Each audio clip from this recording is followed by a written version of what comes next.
សួស្តីអ្នកនរគ្នាម្ដងទៀតស្វាគមន៍មកកាន់វីដេអូថ្មីមួយទៀតចឹងវីដេអូនេះពាក់ព័ន្ធទៅនឹង Windows Server ម្ដងចឹងយើងធ្វើការបង្កើតទៅលើ DHCP Server ក៏ដូចជា DHCP Server Relay Agent នៅលើ Windows Server យើងចឹងខ្ញុំប្រើប្រាស់នៅ Windows Server 2025ចំពោះ DHCP Relay Agent គឺខ្ញុំនឹងបង្កើតវានៅលើ Windows ម៉ាស៊ីន server តែមួយដោយសារតែខ្ញុំអត់ចង់បើកម៉ាស៊ីនច្រើនខ្ញុំគ្រាន់តែ demo ឲ្យអ្នកនរគ្នាមើលចឹងខ្ញុំប្រើតែមួយប៉ុន្តែខ្ញុំ assign network card ឲ្យវាពីរដូចគ្នាតែមួយនៅ subnet A និង subnet B ដូចតែខ្ញុំបានបញ្យល់នៅវីដេអូ link នេះអញ្ចឹងគឺនេះគឺជា IP static ដែលខ្ញុំបាន assign ទៅ interface មួយគឺ interface A និង interface subnet B ដែល Ethernet 0នេះគឺ subnet A Ethernet 1គឺ subnet B អញ្ចឹងខ្ញុំបាន assign static ទៅឲ្យវាហើយខ្ញុំបាន add adapter តាមរយៈsetting នេះដូចគ្នាអញ្ចឹងអាចចូលមើលបាននេះគឺខ្ញុំ add ឲ្យខ្ញុំប្រើ custom VM net មួយខ្ញុំដូចតែខ្ញុំបានបញ្យល់នៅវីដេអូនេះអញ្ចឹងយើងចូលមកដល់នេះអញ្ចឹង Windows គឺវាងាយស្រួលជាង Linux ឆ្ងាយដោយសារតែអីគ្រប់យ៉ាងគឺជា GUI base អញ្ចឹងនេះយើងគ្រាន់តែចូលមកដល់ install ម្ដងទៅយើង select ទៅចាកន្លែងនេះយើង create DHCP ហើយយើង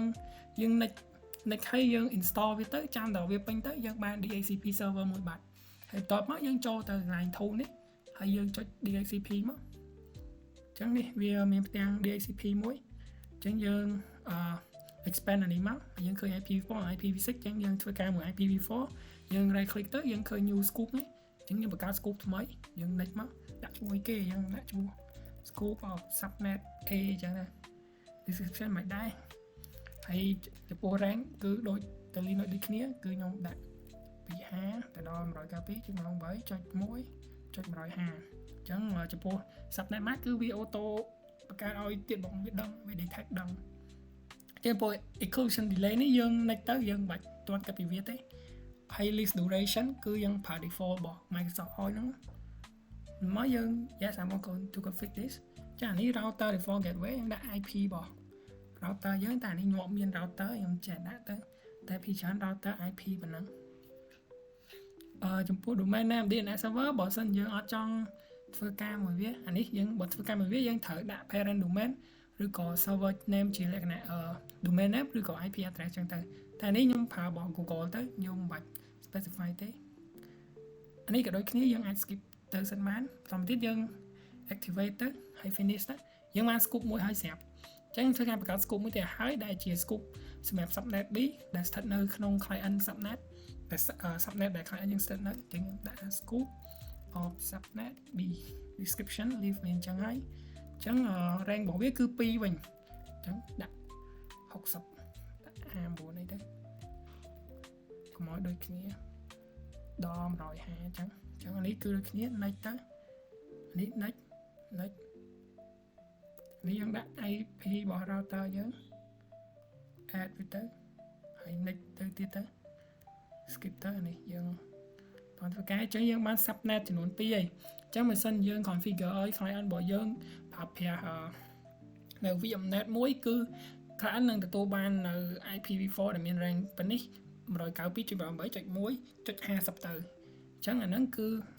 សម្រាប់ client ដែលស្ថិតនៅក្នុង rank ជាមួយនឹង DHCP server ប៉ុណ្ណោះអញ្ចឹងឥឡូវយើងមកធ្វើការ config set up ទៅលើ DHCP relay agent ដើម្បីឲ្យអាចឲ្យ client ដែលនៅ subnet ផ្សេងទទួលបាន IP address ពី DHCP ដែលនៅ subnet A នេះអញ្ចឹងដើម្បីបង្កើតបានយើងគ្រាន់តែចូលទៅ add role និង feature ដូចគ្នាអញ្ចឹងយើង next មក next ទៀត next កន្លែងនេះយើង select យក remote access នេះអញ្ចឹងពេល select យក remote access ហើយគេនឹងឲ្យអ្នកនរគ្នាជ្រើសរើសចំនួន3ដែលយើង create តែ2បាយ create តែ routing ទៅគឺវានឹង auto create នៅ direct access ជាមួយ VPN នេះហើយប្រហែលអ្នកនរគ្នាធ្វើការ install ទៅរងចាំឲ្យវាពេញទៅយើងនឹងទទួលបានធំទៀតដែលមានឈ្មោះថា remote access ចឹងនេះ remote routing and remote access នេះចឹងយើងធ្វើការបើកវាមកចឹងបន្ទាប់ពីបើកវាយើងឃើញផ្ទាំងបែបនេះយើងគ្រាន់តែ right click ទៅលើ machine server របស់យើងហើយ config and enable routing and remote access ហ្នឹងមកតាមទៀតកន្លែងនេះយើងយក custom configuration ហើយដាក់តួជា LAN routing ហើយ finish វាមក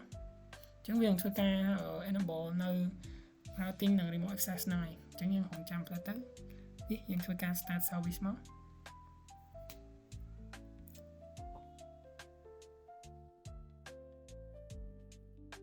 ចឹងតបចឹងគុំតាន់វាធម្មតាចឹងតបពីវាពេញគឺវានឹងឡើងពណ៌បៃតងសញ្ញាព្រួញទៅលើកន្លែងនេះមុនហ្នឹងវាពណ៌ខមឯងចឹងយើងអាច expand វាមើលបានហើយកន្លែងនេះយើងធ្វើការមួយ IPv4 ដែរចឹងយើង expand IPv4 មកចឹងកន្លែង general នេះគឺជា interface របស់យើងដែលមានដូចជា internal loopback នេះគឺ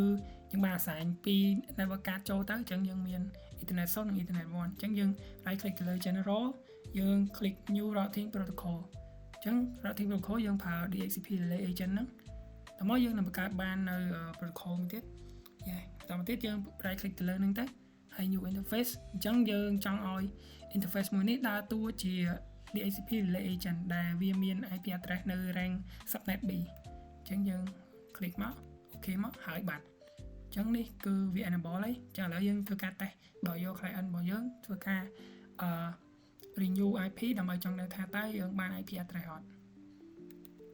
ទាំង client នេះរបស់យើងអញ្ចឹងយើងអាច IP config release version ដើម្បីនេះចោលហើយខ្ញុំអាចមកមើលកន្លែង setting របស់ client បានគឺយើងប្រើ VMnet 2ដែលស្ថិតនៅ subnet 192.168.2.0 ទៅអញ្ចឹងត្រូវហើយយើងធ្វើការ renew វាមកចង់ដឹងថាយើងបាន IP address ដែលមានកតុយ .2.59 ទៅអត់អញ្ចឹងនេះគឺយើងបានហើយចាំន័យថា DHCP relay agent របស់យើងក៏ដំណើរការដែរ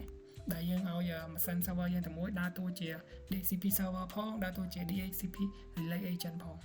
ញ្ចឹងគឺ client យើងទទួលបាននៅ subnet rank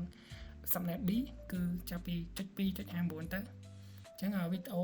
ការ set up DHCP server ក៏ដូចជា DHCP relay agent នៅលើ Windows server បានមកដល់ទីបញ្ចប់ហើយខ្ញុំសូមអរគុណអ្នកនរគ្នាចំពោះការតាមដានបាយបាយ